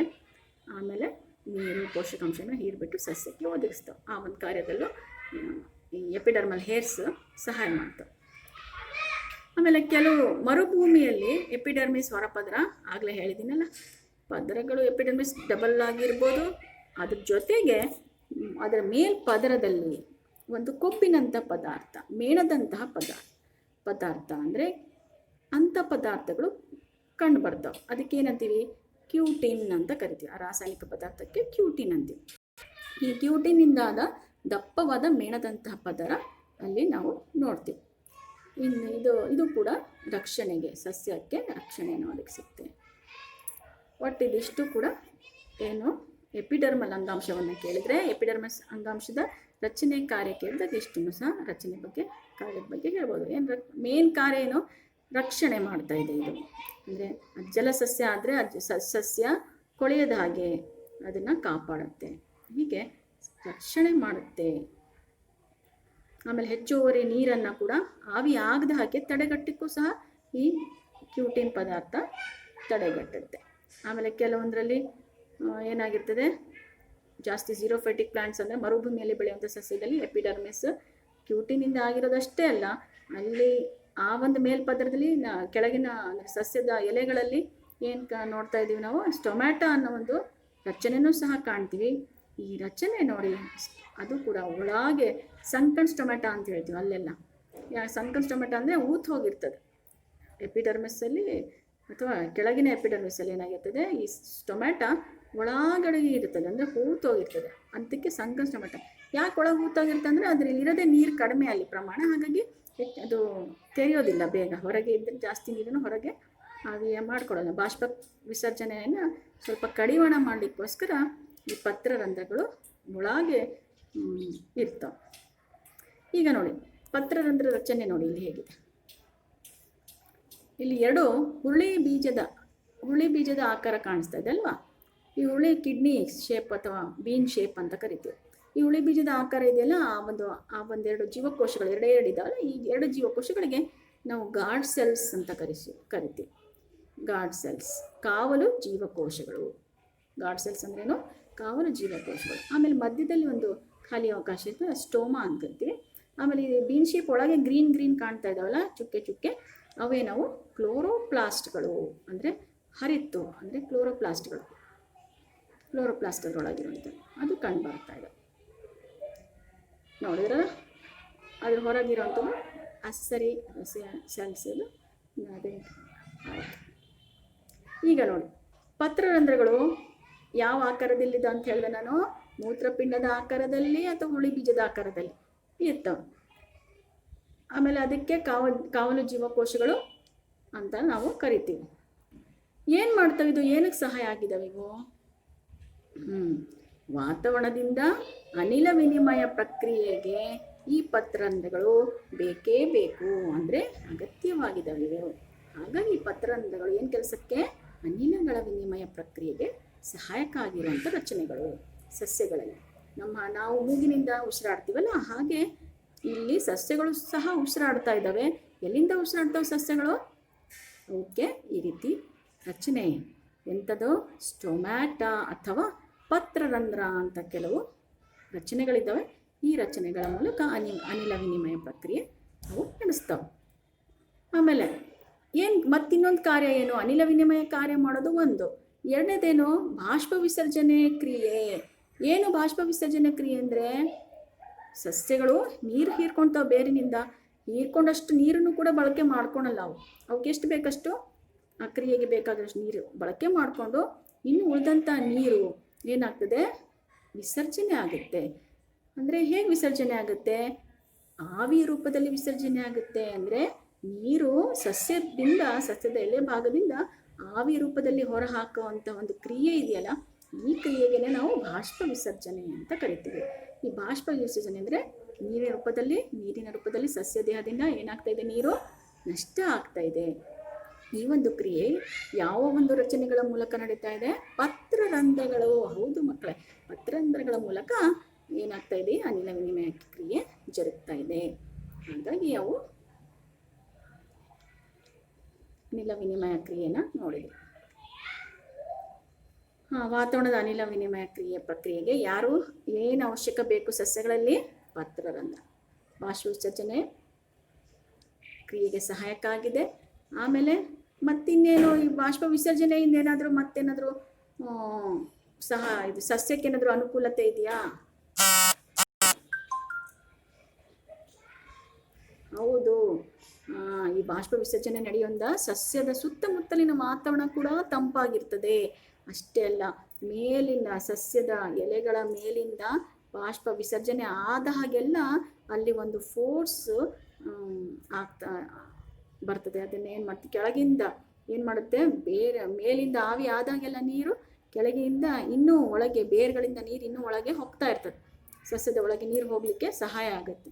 ಅಂದರೆ ಒಂದು ಫೋರ್ಸ್ ಸಕ್ಷನ್ ಫೋರ್ಸ್, ಅಥವಾ ಅಲ್ಲಿ ಒಂದು ಒಳಗೆ ಸಸ್ಯ ದೇಹದಲ್ಲಿ ನೀರು ನುಗ್ಗಲಿಕ್ಕೆ ಈ ಒಂದು ಬಾಷ್ಪ ವಿಸರ್ಜನೆ ಕ್ರಿಯೆ ಬಹಳಷ್ಟು ಸಹಾಯಕ ಮಾಡುತ್ತೆ. ಬಾಷ್ಪ ವಿಸರ್ಜನೆ ಕ್ರಿಯೆ ಆಗಲಿಲ್ಲಪ್ಪ ಅಂತಂದರೆ ನೀರು ಬೇರಿನ ಒಳಗಳಿಗೆ ನುಗ್ಗೋದಿಲ್ಲ ಅಷ್ಟು ಸುಲಭವಾಗಿ. ಹಾಗಾಗಿ ಈ ಬಾಷ್ಪ ವಿಸರ್ಜನೆ ಕ್ರಿಯೆ ಅದಕ್ಕೂ ಬಹಳ ಸಹಾಯಕ ಆಗಿದೆ. ಗಿಡರಸದ ಮೇಲೇರಿಕೆಗೆ ಏನಂತೀವಿ ಅದಕ್ಕೆ? ಗಿಡರಸದ ಮೇಲೇರಿಕೆಗೆ ಬಾಷ್ಪ ವಿಸರ್ಜನೆ ಮತ್ತು ವಾತಾವರಣವನ್ನು ತಂಪಿಡಲಿಕ್ಕೆ ಸಸ್ಯದ ವಿವಿಧ ಭಾಗಗಳನ್ನು ಕಾರ್ಯನಿರ್ವಹಿಸಲಿಕ್ಕೋಸ್ಕರ ಸರಿಯಾಗಿ ಇವೆಲ್ಲ ಬಹಳ ಇಂಪಾರ್ಟೆಂಟು. ಇದನ್ನ ನೆನ್ಪಿಟ್ಕೊಳ್ಳಿ. ಪತ್ರರಂಧ್ರದ ರಚನೆ ಮತ್ತು ಕಾರ್ಯದ ಬಗ್ಗೆ ನೆನ್ಪಿಟ್ಕೊಳ್ಳಿ. ನೆಕ್ಸ್ಟ್, ಮರದ ಕೊಂಬೆ ಹೊರಪದರ ನೋಡಿದ್ದೀರಿ ನೀವು, ಮತ್ತು ಎಳೆ ಕಾಂಡ ಅದರ ಪದರ ಅದನ್ನು ನೋಡಿದ್ದೀರಿ. ಅಂದರೆ ಟೊಮೆಟೊ ಸಸ್ಯನೂ ನೋಡಿರ್ತೀರಿ, ಆಮೇಲೆ ಹುಣಸೆ ಮರದ ಕಾಂಡನೂ ಸಹ ನೋಡಿದ್ದೀರಿ. ಇದಕ್ಕೇನಾದರೂ ನಿಮ್ಗೆ ವ್ಯತ್ಯಾಸ ಅನಿಸುತ್ತಾ ನೋಡಿದ್ರೆ ಎರಡೂ? ಹೌದು, ನೋಡಿ, ಸಸ್ಯದ ಬೆಳೆದಂಗೆಲ್ಲ ಏನಾಗ್ತವೆ, ಪ್ರೌಢಾವಸ್ಥೆಗೆ ತಲುಪ್ತಾ ಇದ್ದ ಹಾಗೆಲ್ಲ ಹೊರಗೆ ಏನಾಗ್ತಾ ಇರ್ತದೆ, ರಚನಾತ್ಮಕ ಅಂಗಾಂಶ ಕೆಲವು ಬದಲಾವಣೆಗಳಿಗೆ ಏನಾಗುತ್ತೆ, ಒಳಪಡುತ್ತೆ. ಆವಾಗ ಅಲ್ಲಿ ದ್ವಿತೀಯಕ ವರ್ಧನ ಅಂಗಾಂಶದ ಒಂದು ಪಟ್ಟಿ ಕಾಂಡದ ಎಪಿಡರ್ಮಿಸ್ ಅಂಗಾಂಶವನ್ನು ಏನು ಮಾಡುತ್ತೆ, ಬದಲಿಸ್ಬಿಡುತ್ತೆ. ಸಸ್ಯದ ಹೊರಭಾಗದ ಜೀವಕೋಶಗಳು ಈ ಪದರದಿಂದ ಏನಾಗಿರ್ತವೆ, ಉಂಟಾಗಿರ್ತವೆ. ಇದು ಹಲವಾರು ಪದರಗಳುಳ್ಳ ದಪ್ಪವಾದ ಮರದ ತೊಗಟೆ ಅಂತ ಕರಿತೀವಿ. ಇವಾಗ ಇಲ್ಲಿ ತೊಗಟೆಯನ್ನು ಉಂಟು ಮಾಡುತ್ತೆ. ತೊಗಟೆ ಜೀವಕೋಶಗಳು ನಿರ್ಜೀವವಾಗಿರ್ತವೆ. ಯಾವುದೇ ಅಂತರ್ಕೋಶೀಯ ಅವಕಾಶಗಳು ಇಲ್ಲಿ ಇಲ್ಲದಂಗೆ ಒತ್ತೊತ್ತಾಗಿ ಜೋಡಣೆ ಆಗಿರ್ತವೆ. ತೊಗಟೆ ಪದರದಲ್ಲಿ ಒಂದು ರಾಸಾಯನಿಕ ಪದಾರ್ಥ ಕೂಡ ಇದೆ. ಇದನ್ನು ಸಹ ನೆನ್ಪಿಟ್ಕೋಬೇಕು ಮಕ್ಕಳೇ ನೀವು. ಯಾವ ರಾಸಾಯನಿಕ ಪದಾರ್ಥ ತೊಗಟೆಯಲ್ಲಿ ಕಂಡು ಬರ್ತದೆ? ಸೂಬೆರಿನ್ ಅಂತ. ಯಾವುದು? ಸೂಬೆರಿನ್. ಹೌದು, ಸೂಬೆರಿನ್ ಎಂಬ ಒಂದು ರಾಸಾಯನಿಕ ಪದಾರ್ಥ ಕೂಡ ಈ ಒಂದು ತೊಗಟೆ ಜೀವಕೋಶಗಳಲ್ಲಿ ಇರುತ್ತೆ. ಹಾಗಾದರೆ ಏನು ಕಾರ್ಯ ಮಾಡುತ್ತೆ ಅದು ನೆನ್ಪಿಟ್ಕೋಬೇಕು. ಸೂಬೆರಿನ್ ಏನು ಕಾರ್ಯ ಮಾಡುತ್ತೆ? ಅದು ಕಾಂಡದೊಳಗೆ ಗಾಳಿ ಮತ್ತು ನೀರನ್ನು ಪ್ರವೇಶಿಸದಂತೆ ತಡೆಯುತ್ತೆ. ಕೆಲವೊಂದು ಸರಿ ಎಕ್ಸ್ಕ್ರೀಟ್ ಮಾಡುತ್ತೆ ಪಾಯ್ಸನಸ್ ಗ್ಯಾಸಸ್, ಮತ್ತು ಎಕ್ಸ್ಟ್ರಾ ನೀರನ್ನು ಅಲ್ಲಿಂದ ಎಕ್ಸ್ಕ್ರೀಟು ಮಾಡ್ತದೆ. ಆಮೇಲೆ ಇದು ಪ್ರವೇಶನೂ ಕೂಡ ಮಾಡೋದು ಹಾಗೆ ಮಾಡಬಾರ್ದು. ಯಾವುದೇ ಗಾಳಿಯಾಗಲಿ ನೀರಾಗಲಿ ಅದರೊಳಗೆ ಹೋಗಬಾರ್ದು ಸಸ್ಯಕ್ಕೆ. ಆ ರೀತಿಯಲ್ಲಿ ಕಾಂಡವನ್ನು ಇದು ರಕ್ಷಣೆ ಮಾಡ್ತದೆ. ಅರ್ಥ ಆಯ್ತಾ ಮಕ್ಕಳೇ? ಇದನ್ನು ಸಹ ನೆನ್ಪಿಟ್ಕೊಳ್ಳಿ. ಸೂಬೆರಿನ್ ಮತ್ತು ಅಂದರೆ ಏನು? ಅಂದರೆ ತೊಗಟೆ ಜೀವಕೋಶಗಳು ರಾಸಾಯನಿಕ ಪದಾರ್ಥ ಉತ್ಪತ್ತಿ ಮಾಡ್ತವೆ, ಅದಕ್ಕೆ ಸೂಬೆರಿನ್ ಅಂತ ಕರಿತೀವಿ. ಆಮೇಲೆ ಇದರ ಕಾರ್ಯ ಏನು ಮಕ್ಕಳ ಕಾರ್ಯ? ಹೌದು, ಗಾಳಿ ಮತ್ತು ನೀರನ್ನು ಪ್ರವೇಶಿಸದ ಹಾಗೆ ಅವು ತಡೆಗಟ್ತವೆ. ಆಮೇಲೆ ಇದಿಷ್ಟು ಸರಳ ಶಾಶ್ವತ ಅಂಗಾಂಶದ ಬಗ್ಗೆ ನೀವು ಓದಿದ್ರಿ ಮಕ್ಕಳು. ಈಗ ಮುಂದುವರಿಯೋಣ. ಇನ್ನೊಂದು ರೀತಿಯ ವಿಧದ ಅಂಗಾಂಶ ಸಸ್ಯದಲ್ಲಿ ಇನ್ನೊಂದು ವಿಧದ ಅಂಗಾಂಶ ಅಂದರೆ ಸಂಕೀರ್ಣ ಶಾಶ್ವತ ಅಂಗಾಂಶ. ಏನು ಸಂಕೀರ್ಣ ಶಾಶ್ವತ ಅಂಗಾಂಶ ಅಂತ ಹೇಳಿದ್ರೆ ಎರಡು ವಿಧ ಇದಾವೆ. ಒಂದು ಝೈಲಮ್ ಅಂತ ಕರಿತೀವಿ, ಇನ್ನೊಂದನ್ನು ಫ್ಲೋಯಮ್ ಅಂತ ಹೇಳ್ತೀವಿ. ಅಂಗಾಂಶಗಳು ಏನು? ಸಂಕೀರ್ಣ ಅಂದರೆ ಏನು? ಸಂಕೀರ್ಣ ಅಂತ ಹೇಳಿದ ತಕ್ಷಣ ಗೊತ್ತಾಗುತ್ತೆ ನಿಮಗೆ ಬೇರೆ ಬೇರೆ ವಿಧದ್ದು ಅಂತ. ಹೌದು, ಅಂಗಾಂಶಗಳು ಒಂದಕ್ಕಿಂತ ಹೆಚ್ಚು ವಿಧದ ಜೀವಕೋಶಗಳಿಂದ ಆಗಿದ್ರೆ ಅಂಥ ಅಂಗಾಂಶಗಳು ನಾವೇನಂತ ಕರಿತೀವಿ, ಸಂಕೀರ್ಣ ಶಾಶ್ವತ ಅಂಗಾಂಶಗಳು ಅಂತ ಕರಿತೀವಿ ಮಕ್ಕಳು.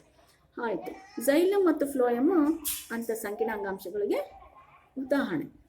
ಈ ಝೈಲಮ್ ಮತ್ತು ಫ್ಲೋಯಮ್ ಇನ್ನೊಂದು ಹೆಸರಿಂದನೂ ಸಹ ಕರಿತೀವಿ, ವಾಹಕ ಅಂಗಾಂಶಗಳು ಅಂತ. ಯಾಕೆ ವಾಹಕ ಅಂಗಾಂಶ ಅಂತ ಹೇಳಿದ್ರೆ, ಅವು ಸಸ್ಯಗಳಲ್ಲಿ ವಾಹಕತೆಯನ್ನು ಅಂದರೆ ನೀರನ್ನು ಸಾಗಿಸ್ಲಿಕ್ಕೆ ಮತ್ತು ಆಹಾರ ಸಾಗಿಸ್ಲಿಕ್ಕೆ ಸಹಾಯಕ ಆಗಿರುವಂಥ ಅಂಗಾಂಶ. ಅದಕ್ಕೋಸ್ಕರನೇ ಅದಕ್ಕೆ ವಾಹಕ ಅಂಗಾಂಶಗಳು ಅಂತ ಕರಿತೀವಿ.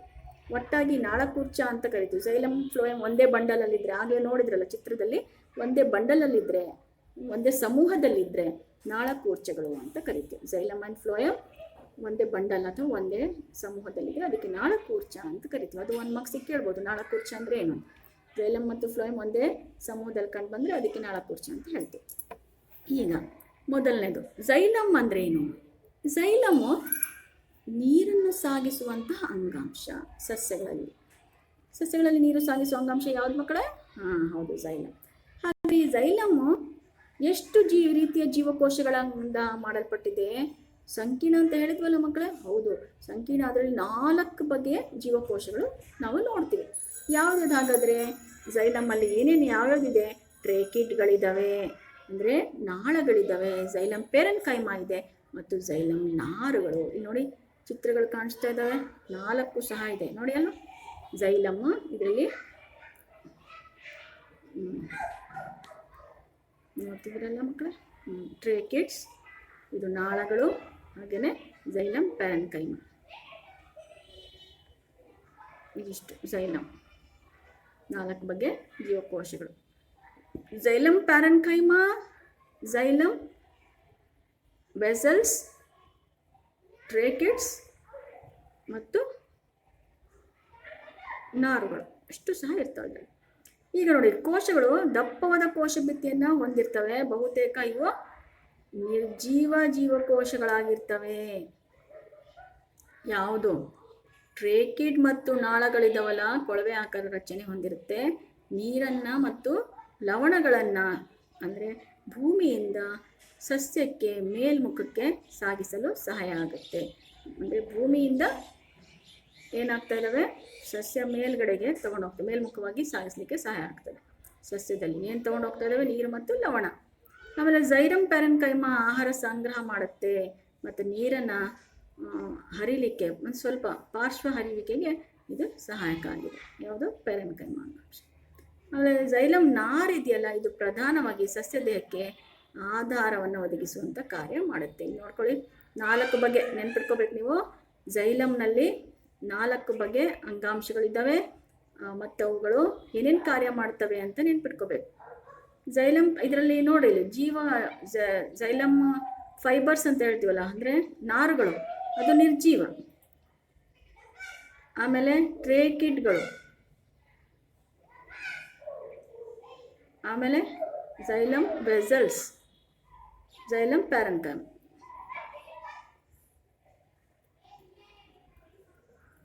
ಅಲ್ವಾ?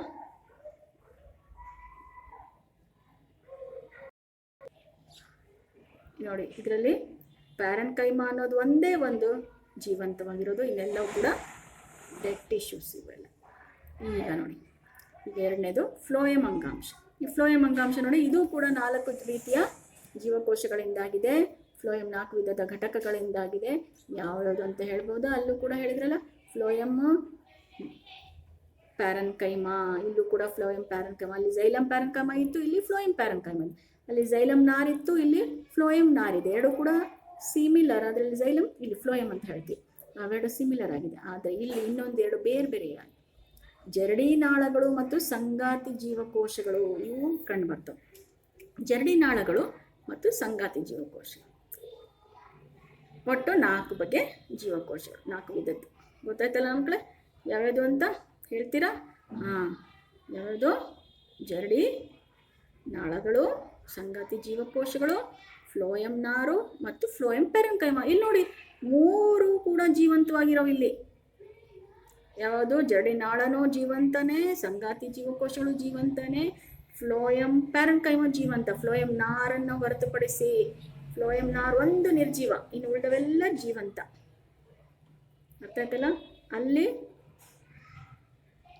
ಒಂದೇ ಒಂದು ಜೀವಂತ ಪ್ಯಾರೆನ್ಕೈಮ ಜೈಲಮ್ ಪ್ಯಾರೆನ್ಕೈಮ ಒಂದೇ ಜೀವಂತ, ಇನ್ನು ಉಳಿದವೆಲ್ಲ ಡೆಡ್ ಅಲ್ಲಿ. ಇನ್ನು ಇಲ್ಲಿ 3 ಜೀವಂತ, 1 ಮಾತ್ರ ನಿರ್ಜೀವ. ಅದನ್ನ ನೆನ್ಪಿಟ್ಕೋಬೇಕು. ಫ್ಲೋಯಮ್ ಅಂಗಾಂಶದ ಬಗ್ಗೆ ಜೀವಕೋಶಗಳ ರಚನೆ ನೋಡಿದ್ರಲ್ಲ ಹೇಗಿದೆ ಅಂತ. ಸಿವ್ ಟ್ಯೂಬ್ಸ್ ಅಂತ ಕರಿತೀವಿ. ಈಗ ನೋಡಿ ಜರಡಿ ನಾಳಗಳು. ಜರಡಿ ನಾಳಗಳು ಹೇಗಿರ್ತವೆ ಆಕಾರದಲ್ಲಿ? ಕೊಳವೆ ಆಕಾರ ಇರ್ತವೆ. ಕೊಳವೆ ಆಕಾರದ ಜೀವಕೋಶಗಳು ಅಂತ ಹೇಳ್ತೀವಿ. ಅದರ ಮಧ್ಯದಲ್ಲಿ ರಂಧ್ರಗಳನ್ನು ಹೊಂದಿರ್ತವೆ. ಅದರ ಪಕ್ಕಕ್ಕೆ ಸುತ್ತಲೂ ಭಿತ್ತಿ ಇರ್ತದೆ. ಅಂದರೆ ಅದಕ್ಕೋಸ್ಕರ ನಾವು ರಂಧ್ರಗಳುಳ್ಳ ಭಿತ್ತಿಯನ್ನು ಹೊಂದಿದೆ ಅಂತ ಹೇಳ್ತೀವಿ. ಫ್ಲೋಯಮ್ ಜೈಲಮ್ಗಿಂತ ಭಿನ್ನ ಆಗಿದ್ದೆ ಅದರಲ್ಲಿ ವಸ್ತುಗಳು ಎಡೋ ದಿಕ್ಕಿನಲ್ಲಿ ಚಲಿಸ್ತವೆ. ಇದರಲ್ಲಿ ಜೈಲಮ್ನಲ್ಲಿ ನೀರು ಮತ್ತು ಲವಣಗಳು ಮೇಲ್ಮುಖಕ್ಕೂ ಚಲಿಸುತ್ತೆ, ಕೆಳಮುಖಕ್ಕೂ ಚಲಿಸ್ತವೆ. ಆದರೆ ಫ್ಲೋಯಮ್ ಎಲ್ಲಿ ಏನು ಕಾರ್ಯ? ಫ್ಲೋಯಮ್ ಇಂದು ಆಹಾರವನ್ನು ತಯಾರಿಸುವಂಥ ಕಾರ್ಯ, ಆಹಾರ ಸಾಹಿಸುವ ಅಂಗಾಂಶ ಅಂತ ಕರಿತೀವಲ್ಲ, ಎಲ್ಲಿ ತಯಾರಾಗುತ್ತೆ ಆಹಾರ? ಎಲೆಗಳಲ್ಲಿ. ಹೌದು, ಕಿಚನ್ನಲ್ಲಿ. ಕಿಚನ್ ಅಂದರೆ ಎಲೆನೇ ಕಿಚನ್. ಅಲ್ಲಿ ಕ್ಲೋರೋಪ್ಲಾಸ್ಟ್ ಇರೋದು ಜಾಸ್ತಿ ಅಲ್ವೇ ಅಲ್ಲ? ಹೌದು, ಅಲ್ಲಿ ಎಲೆಗಳಲ್ಲಿ ಆಹಾರ ತಯಾರಾಗುತ್ತೆ. ಇದು ಎಲೆಯಲ್ಲಿ ತಯಾರಾದಂಥ ಆಹಾರ ಸಸ್ಯದ ವಿವಿಧ ಭಾಗಗಳಿಗೆ ಅದು ಸಾಗಿಸುತ್ತೆ. ಅದು ಹೌದು ಫ್ಲೋಯಮ್. ಫ್ಲೋಯಮ್ ನಾರುಗಳನ್ನು ಹೊರತುಪಡಿಸಿ ಉಳಿದೆಲ್ಲ ಫ್ಲೋಯಮ್ ಜೀವಕೋಶಗಳನ್ನು ನಾವು ಏನಂತ ಕರಿತೀವಿ? ಜೀವಂತ ಜೀವಕೋಶಗಳು ಅಂತ ಕರಿತೀವಿ. ಆಯಿತು ಮಕ್ಕಳೇ, ಇಷ್ಟೊತ್ತು ನೀವೇನು ಓದಿದ್ರಿ? ಇಲ್ಲಿವರೆಗೂ ಸಸ್ಯ ಅಂಗಾಂಶಗಳ ಬಗ್ಗೆ ಓದಿದ್ರಿ. ಅದನ್ನು ನೀವು ಕೆಲವೊಂದು ಪ್ರಶ್ನೆ ನಾನು ಹೇಳ್ತೀನಿ ಗೃಹಪಾಠಕ್ಕೋಸ್ಕರ. ಗೃಹಪಾಠದಲ್ಲಿ ಕೆಲವು ಪ್ರಶ್ನೆಗಳನ್ನು ನಾವು ಉತ್ತರಿಸ್ಬಿಟ್ಟು ಮುಂದಿನ ಒಂದು ಅವಧಿಯಲ್ಲಿ ಪ್ರಾಣಿ ಅಂಗಾಂಶಗಳ ಬಗ್ಗೆ ಓದೋಣ. ಮೊದಲನೇ ಪ್ರಶ್ನೆ ಬರ್ಕೊತೀರಾ ಗೃಹ ಕಾರ್ಯಕ್ಕೆ?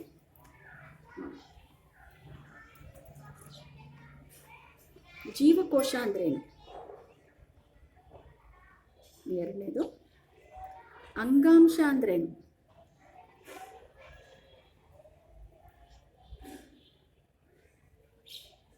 ನೆಕ್ಸ್ಟ್, ಬೆಳವಣಿಗೆಗೆ ಕಾರಣ ಆಗಿರುವಂಥ ಅಂಗಾಂಶ, ಸಸ್ಯ ಅಂಗಾಂಶವನ್ನು ಹೆಸರಿಸಿ. ಅದರ ವಿಧಗಳನ್ನು ತಿಳಿಸಿ. ಅಂದರೆ ವರ್ಧನ ಅಂಗಾಂಶ ಅಂದ್ರೇನು? ನಾಲ್ಕನೇದು, ವರ್ಧನ ಅಂಗಾಂಶ ಅಂದ್ರೇನು? ಇದು ಎಲ್ಲಿ ಸಸ್ಯದ ಯಾವ ಭಾಗಗಳಲ್ಲಿ ಕಂಡುಬರ್ತದೆ? 3 ಬಗೆದು ಬರೀಬೇಕು ನೀವು. ಯಾವ್ಯಾವ ಭಾಗದಲ್ಲಿ ಯಾವ್ಯಾವ ವರ್ಧನ ಅಂಗಾಂಶ ಇದೆ ಅಂತ ಹೇಳ್ಬಿಟ್ಟು ಬರೀಬೇಕು. ಆಯಿತು. ನೆಕ್ಸ್ಟ್, ಸರಳ ಶಾಶ್ವತ ಅಂಗಾಂಶ ಆಯ್ತಲ್ಲ, ಯಾವ್ಯಾವುದು ಅದು ಬರೆದ್ರೆ. ನೆಕ್ಸ್ಟ್,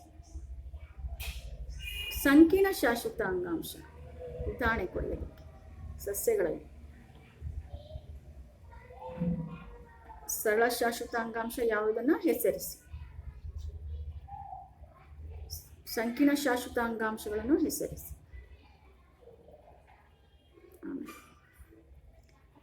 ಪೇರೆನ್ಕೈಮ, ಕೋಲನ್ಕೈಮ, ಸ್ಕ್ಲೀರನ್ಕೈಮ 3 ವ್ಯತ್ಯಾಸವನ್ನು ಬರೆಯಿರಿ. ಮೂರದ್ದು ವ್ಯತ್ಯಾಸ ಬರೆಯಿರಿ. ಅಂದರೆ ಅವು ಎಲ್ಲಿ ಕಂಡುಬರ್ತವೆ, ಏನು ಕಾರ್ಯ ಮಾಡ್ತವೆ, ರಚನೆ ಹೇಗಿದೆ, ಈ 3 ಸಹ ಬರೀಬೇಕು.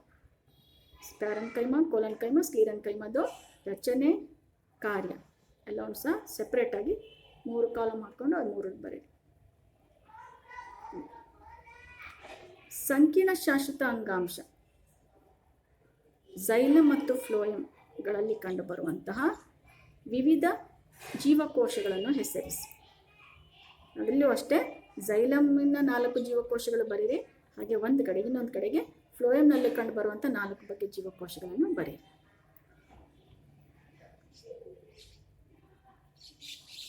ಬರಬೇಕು. ಇವೆಲ್ಲ ಬರೀತಿರಲ್ಲ ಮಕ್ಕಳು, ಅದು ಕಾರ್ಯನೂ ಸಹ ನೆನ್ಪಿಟ್ಕೋಬೇಕು. ಆಮೇಲೆ ಇನ್ನೊಂದು ಕೊನೆಯದು, ಅದನ್ನು ಸೂಬರಿನ್ ಎಲ್ಲಿ ಕಂಡುಬರ್ತದೆ, ಇದರ ಕಾರ್ಯ ತಿಳಿಸಿ. ಇಷ್ಟು ಪ್ರಶ್ನೆಗಳನ್ನು ಉತ್ತರಿಸಿ ಮಕ್ಕಳೇ. ಮುಂದಿನ ಭಾಗದಲ್ಲಿ ಪ್ರಾಣಿ ಅಂಗಾಂಶಗಳ ಬಗ್ಗೆ ಅಧ್ಯಯನ ಮಾಡೋಣ. Thank you.